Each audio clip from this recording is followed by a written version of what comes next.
Hey, welcome back to the Q&A video. This is the follow-up video to the one where I mounted the TotalShop 6-inch jointer on a Shopsmith SPT stand.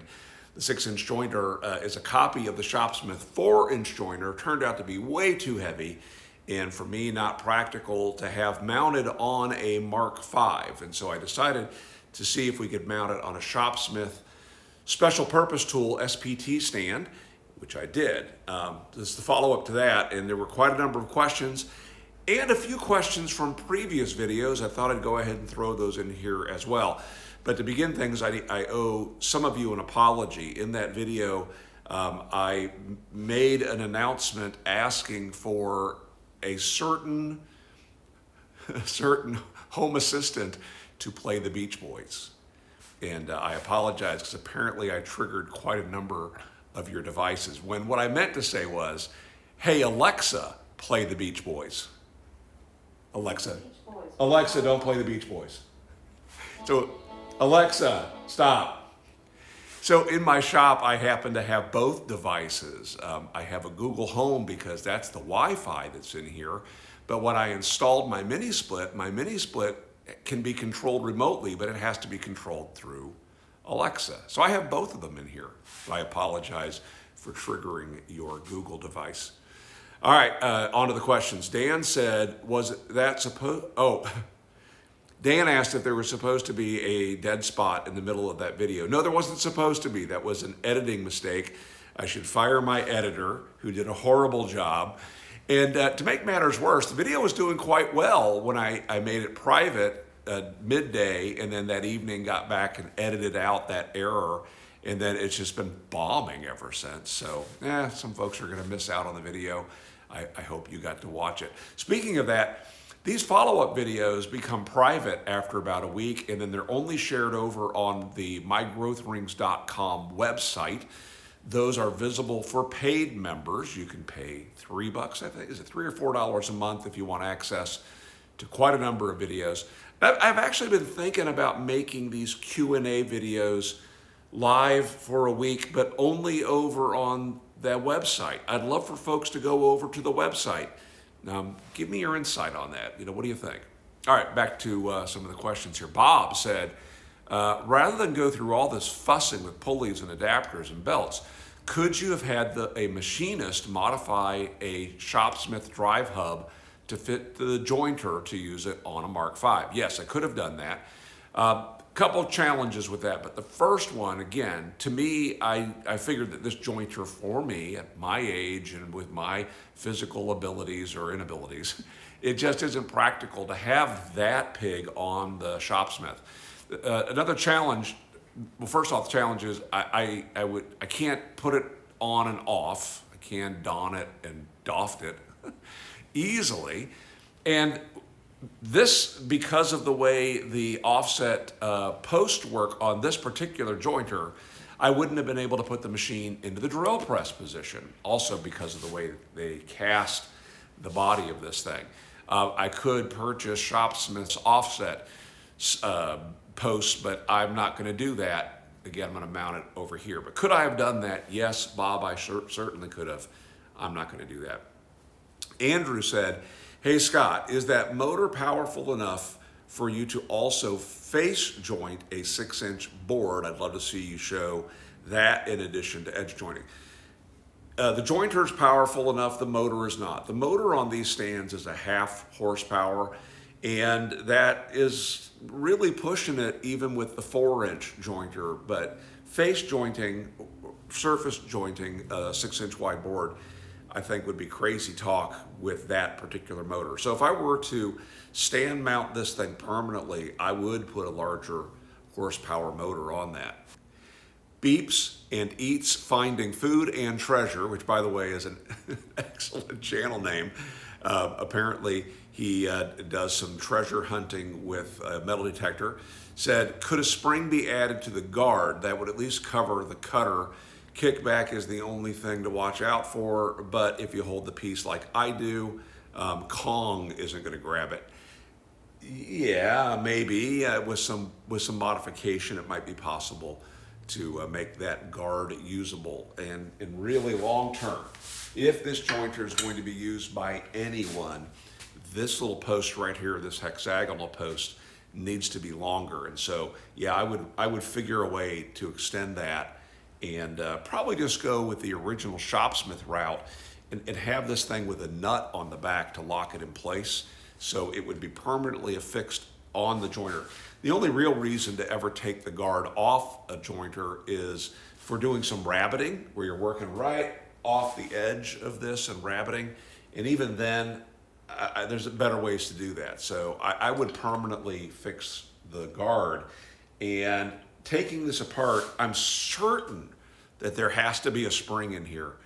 It doesn't make sense otherwise, but it's likely that somehow or another it got disconnected or was never connected in the first place. Albert asked a great question. He was wondering if a gentleman named Doug Smith could 3D print a dust chute. Actually, his question was, would one of his dust chutes fit?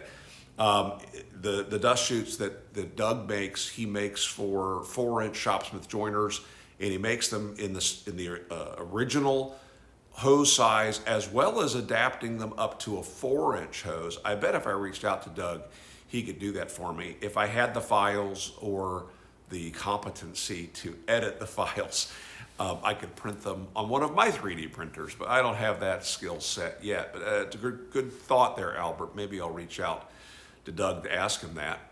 William said, I couldn't read the label. What's the name? Well, the name is Scott. I think he meant the label on the wax. I linked to the wax in the video description. We'll talk about that in a moment, but the wax is Butcher's Bowling Alley wax.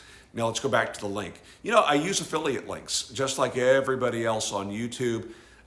It doesn't cost anything for you to click on the link and buy. It costs you, well, Amazon's going to charge you for the wax. It doesn't cost you more to use the affiliate link. You don't have to use the link, but I appreciate it when people do use that link. That has allowed me to purchase things like bandsaw blades and what's the most recent thing? Oh, the shaper cutters that I used in the video. I bought that with money that was earned. I get like a 3-cent commission. So if you buy that $30 wax, well, thank you. You've made me a little bit of money. 30 cents? I don't math well. Okay, on an unrelated video, a couple questions came in. Raymond asked, is it possible to reduce the motor speed on the Shopsmith by using a motor controller similar to those that are used on routers? You know, router, do I have one here? You know, I have a bunch of foot switches here. I don't think I have a rheostat. So routers are universal motors, and they can be controlled with a rheostat, like the old dimmers that we had for lights. By the way, if you have LED lights, LEDs don't dim that way. So if you're wondering why your lights flicker, it's because you need to swap out your switch. Anyway, no, those switches don't work on induction motors, and the motor inside the headstock of a Mark V going back to 1954, and even the 10ER prior to that, they work with completely different electronics and cannot be dimmed in that way. Then you have the motor inside the headstock of the Power Pro. That is a variable speed, electronic variable speed motor, but it works yet another way, and you definitely don't want to put a rheostat on that motor. So no, we can't do that with our Shopsmith.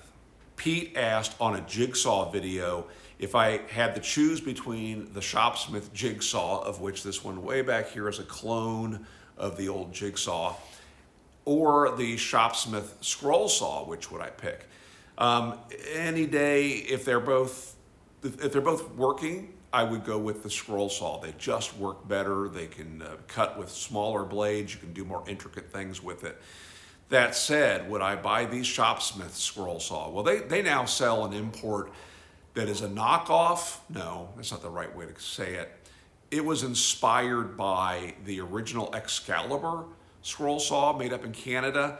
The patents of that were licensed to DeWalt, and then now they are in the public domain. And so even the Bauer at Harbor Freight is made using that idea. That's the one that uses just a very short arm that oscillates with a linkage. Those work great, and they work better than the Shopsmith parallel arm scroll saw. So if I were buying a scroll saw today, that's what I would buy. I've actually thought about getting the Bauer just to play with. We own the DeWalt. My wife loves it. The Bauer looks pretty good.